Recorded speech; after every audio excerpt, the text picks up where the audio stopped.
ঘোড়াটাকে দেখো কত সুন্দর লাগছে, দারুণ লাগছে। আর হরিণটাকে আরো সুন্দর লাগছে। আর পাখিটাকে কিন্তু অসাধারণ লাগছে। এইরকম হলোগ্রাম ম্যাজিক বক্স তোমরাও বানাতে পারো। তো কিভাবে বানাবে চলো দেখি। তো হ্যালো বন্ধুরা, আমি দেবব্রত মন্ডল আর তোমাদের সবাইকে স্বাগতম আমার নতুন ভিডিওতে। আজকে আমি তোমাদের দেখাবো তোমরা বাড়িতে খুব সহজে এইরকম ম্যাজিক বক্স কিভাবে বানাতে পারবে। এই ভিডিওটা দেখার পর তোমরাও খুব সহজে এইরকম ম্যাজিক বক্স বাড়িতেই বানাতে পারবে। আর আমার ব্যাকগ্রাউন্ডটা দেখে কেউ কিছু মনে করবে না, তোমরা হয়তো জানো কি আমরা বাড়ি ঘরে ভেঙে নিচ্ছি নদীর কারণে। আর এইরকম দেখতে পাচ্ছ এরকম এখনো অবস্থায় রয়েছে। আর নদীটাও এখানে দেখাবো, দেখো খুবই কাছে একদম। ওই গাছপালার একটু ওই সাইডে ফাঁকা জায়গাটি উঠে হচ্ছে গঙ্গা নদী। আর ভয়ানক নদী ভাঙনে কিন্তু আমরা বাড়ি ঘর ভেঙে নিয়েছি। বাট আজকে আমি তোমাদের যেটা নিয়ে বলবো আর যেটা নিয়ে তোমাদের আলোচনা করব। তো তোমাদের সর্বপ্রথম বলছি কি, সেই ম্যাজিক বক্সটা বানাতে প্রথমে কি কি লাগে। তো বেশি কিছু লাগে না বন্ধুরা, এইরকম একটা প্লাস্টিক লাগবে আর এইরকম একটা বক্স লাগবে। এই দুটা জিনিস থাকলেই কিন্তু তোমরা খুব সহজেই ম্যাজিক বক্সটা বানাতে পারবে। তো প্রথমে এই বক্সটাকে কিন্তু ভালোভাবে কাটতে হবে। তো কিভাবে কাটে একটু ক্যামেরাম্যান তোমাদের দেখাচ্ছে। তো আমরা কিন্তু তোমরা যদি তোমাদের কাছে যদি একটা কোনো কলম টলম বা কোনো কিছু থাকে তো এইভাবে একটা ভালোভাবে কোনাকুনি একটা দাগ দিয়ে দিবে, যেন বোঝা যায়। হ্যাঁ, আর আমি কাটার জন্য কিন্তু এই কেচিটা ব্যবহার করছি, তোমরা যে দিয়ে পারো কিন্তু কাটতে পারো। হ্যাঁ, একদম এইভাবে কোনাকুনি সুন্দরভাবে একটা দাগ দিয়ে দিবে যেন কাটতে তোমাদের সুবিধা হয়। আর আমরা দিয়ে দিলাম।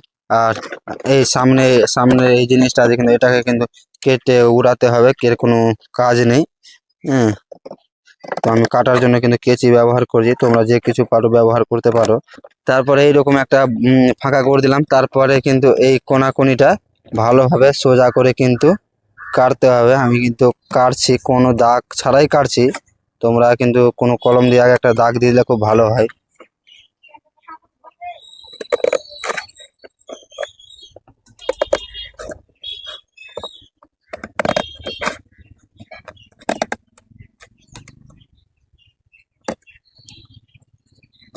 কেজিতে কাটতে একটু অসুবিধা হচ্ছে, কারণ কাগজটা মোটা আছে। তোমরা যদি অন্য কিছু দিয়ে কাটো তো বেশি ভালো হবে। তো একদিকেটা হয়ে গেল, আরো একদিকে কাটতে হবে।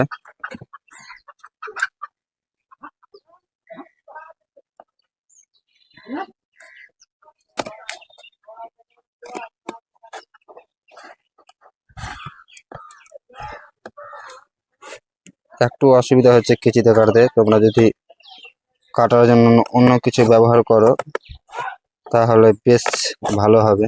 তো আমি কিন্তু দুই দিকে কেটে নিলাম আস্তে আস্তে, দেখো এইভাবে কেটে কাটার পরে কিন্তু এইরকম দেখাবে। হ্যাঁ, তো এইরকম কেটে নিলাম। এবার ওপরে কিন্তু মোবাইল রাখতে হবে, তার জন্য কিন্তু একটা সুন্দরভাবে কেটে করতে হবে। তো এটা কিন্তু আমার অলরেডি প্লাস্টিক একটা চিপকানোই আছে, এটা আমি একটু সরিয়ে দিচ্ছি। হুম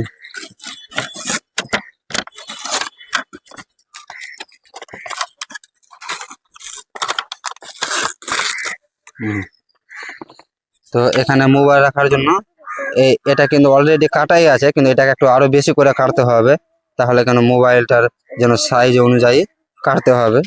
তো আমি কেটে নিচ্ছি। আমার একটু কেচিতে কাটতে অসুবিধা হচ্ছে, তোমরা যে দিয়ে পারো কিন্তু কাটো, কোনো অসুবিধা নেই। আর এটা একটু কাটতেই কিন্তু অসুবিধা, বাকি খুব তাড়াতাড়ি বনবে। তোমরা আমি দেখিয়েও দিচ্ছি এখন। তো তোমাদেরও কিন্তু এইরকম করে কেটে নিতে হবে, দেখতে পাচ্ছ এইদিকে এইভাবে এইদিকে ওইভাবে। আর কিন্তু ওপর সাইডে মোবাইলটা রাখার জন্য এইভাবে কিন্তু কেটে নিতে হবে। তো আমি এইভাবে কেটে নিলাম। এবার আমার যেটা কাজ, এটা এই প্লাস্টিকটাকে এইভাবে এখানে কিন্তু ভালোভাবে লাগিয়ে দিতে হবে। তোমরা যদি লাগিয়ে আঠা দিয়ে চিপকে দাও তাহলে আরো ভালো, কিন্তু আমি আঠা দিয়ে চিপকালাম না, শুধু এইভাবে লাগিয়ে দিলাম। এবার লাগিয়ে টেস্টিং করার পালা। তো অলরেডি আমাদের 3D ম্যাজিক বক্স কিন্তু তৈরি হয়ে গেল। এবার টেস্টিং করার পালা, দেখি কিরকম ভিউ আসছে। তো তোমাদের আমি এক্ষুনি দেখাচ্ছি। টেস্টিং করার জন্য লাগবে আমার একটা মোবাইলের দরকার। তো অবশ্যই আমি আমার কাছে মোবাইলটাতে, আর তোমরা ইউটিউবে গিয়ে 3D ভিডিও সার্চ করলেই কিন্তু পেয়ে যাবে ওই ভিডিওগুলো, যেগুলো ভিডিও আমি তোমাদের এখন দেখাবো এখানে। তো আমি দেরি না করে তোমাদের দেখাচ্ছি কেমন ভিউ আসছে। তো এখন কিন্তু দিনের অনেক আলো চারিদিকে রয়েছে, তো আশা করি এখানে বোঝা যাবে না, তবুও আমি তোমাদের একবার দেখাচ্ছি ট্রাই করে কিরকম দেখাচ্ছে। তো তোমরা ইউটিউবে যে সার্চ করবে 3D ভিডিও, তো আমি সার্চ করছি 3D ভিডিও, চলে আসলো। এইরকম অনেকটাই ভিডিও চলে আসবে, তুমি যেটা লাগাবা তোমাদের আবার ট্রাই করে দেখাচ্ছি। দেখো এটা আছে 1 মিনিটের। আর আমি তোমাদের ট্রাই করে দেখাচ্ছি, দেখো কিরকম ভিউ আসছে। কিন্তু এই আমরা বাইরে টেস্ট করছি তার জন্য কিন্তু কিছু বোঝা যাচ্ছে না। তো আমরা এখন অন্ধকারে যে টেস্ট করব, তো কেমন লাগে তোমাদের অবশ্যই আমি দেখাচ্ছি। ও ভাই, ভিউটা দেখো বন্ধুরা, কি দারুণ লাগছে। আর আমি অন্ধকার রুমে আছি বন্ধুরা, আর দেখতে কিন্তু সেই লাগছে আর সুন্দর বনেছে। আর কেমন হয়েছে অবশ্যই তোমরা কমেন্ট করে জানাও। আর একদম দারুণ লাগছে, লাইটিংটাকে দেখো আর হরিণটাকে দেখো, একদম কি লেভেলের লাগছে ভাই। একদম আমি ভাবতে পারিনি এত সুন্দর হবে। তো খুব সুন্দর লাগছে দেখতে, তোমরা খুব সহজেই বানাতে পারবে, এইভাবেই বানাবে। তো হ্যালো বন্ধুরা, আজকের ভিডিওটা কেমন লাগলো তোমাদের? যদি ভালো লেগে থাকে তাহলে লাইক কমেন্ট শেয়ার করে দাও। আর এইরকম ভিডিও দেখার জন্য চ্যানেলটাকে অবশ্যই সাবস্ক্রাইব করে নাও। আর সবথেকে বড় কথা, তোমরাও কিন্তু খুব সহজেই কিন্তু নিজের বাড়িতে বানাতে পারবে। আর কত সুন্দর লাগছে ভিউটা, আশা করি তোমরা ভিডিওতে দেখলে।